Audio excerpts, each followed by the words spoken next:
मोमिनो, जब तुम नशे की हालत में हो तो जब तक उन अल्फाज को जो मुंह से कहो समझने न लगो, नमाज के पास न जाओ, और जनाबत की हालत में भी नमाज के पास न जाओ, यहां तक कि गुस्ल कर लो।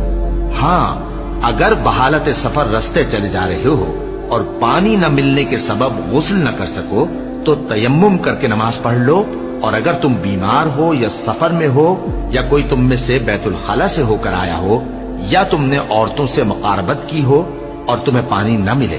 तो पाक मिट्टी लो और मुंह और हाथों का मसा करके तयम्मुम कर लो।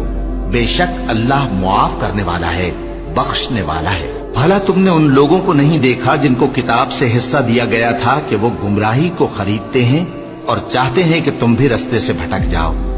और अल्लाह तुम्हारे दुश्मनों से खूब वाकिफ है, और अल्लाह ही काफी कारसाज है, और अल्लाह ही काफी मददगार है। और ये जो यहूदी हैं